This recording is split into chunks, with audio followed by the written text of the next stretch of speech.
আসসালামু আলাইকুম, আমি শারমিন। আমাদের টাইমলাইনে ওয়েলকাম জানাচ্ছি। আশা করছি সবাই আল্লাহর রহমতে ভালো আছেন। আজ আপনাদের সাথে শেয়ার করব খুবই ফেমাস একটা স্যান্ডউইচ, ফিলিস চিজ স্টিক। আমাদের এখানে ফিলিস চিজ স্টিক নামে একটা স্যান্ডউইচ আছে। এটা আমাদের সিটি ফিলাডেলফিয়াতে খুবই ফেমাস। এটা মোস্টলি বিফ দিয়ে বানানো হয়। আজ আমি শেয়ার করব আমার ওয়েতে কীভাবে সিম্পলভাবে চিকেন দিয়ে আপনারা বানাতে পারেন। আশা করছি আপনাদের ভালো লাগবে। স্যান্ডউইচটা দেখতে অনেকটা এরকম, যেমনটি আপনারা দেখতে পাচ্ছেন ভিডিওতে। চলুন আমরা দেখে আসি এটা বানাতে আমাদের কি কি লাগছে। লেটুস, টমেটো, পেঁয়াজ, লেবু, আদা রসুনটা আমি ইউজ করব ম্যারিনেট করার সময়। অলিভ অয়েলও লাগছে, এটা না থাকলেও চলবে, এটা আমি ম্যারিনেট করার সময় ইউজ করব। মেয়োনেজ লাগছে, বাটার লাগছে, চিকেনের বুকের অংশটা নিয়েছি, ব্রেড নিয়েছি, আর নিয়েছি চিজ।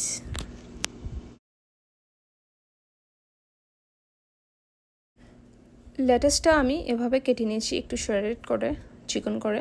টমেটোটা আমি এভাবে পাতলা করে কেটে নিয়েছি, আপনারা একটু গোল করে কেটে নিতে পারেন।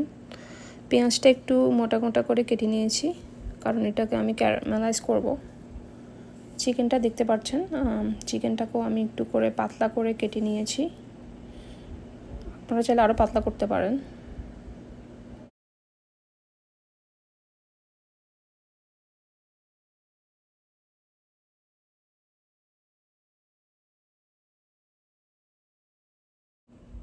একটি ফ্রাই প্যানে আমি পেঁয়াজটা ক্যারামেলাইজ করে নিব।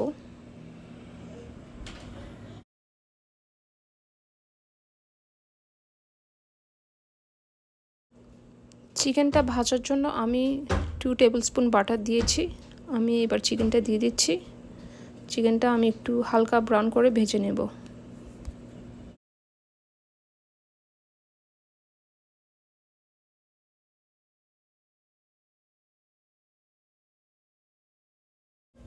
চিকেনটা আমি এভাবে হালকা ব্রাউন করে ভেজে তারপরে পেঁয়াজটা দিয়ে দিয়েছি।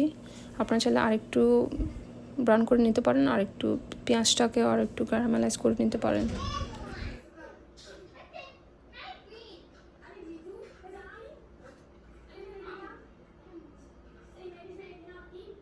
এই যে দেখতে পাচ্ছেন আমার স্যান্ডউইচটা কিন্তু রেডি। আমি সব কিছু একসাথে দিয়ে সাজিয়ে নিয়েছি। This is the best hug you've ever had.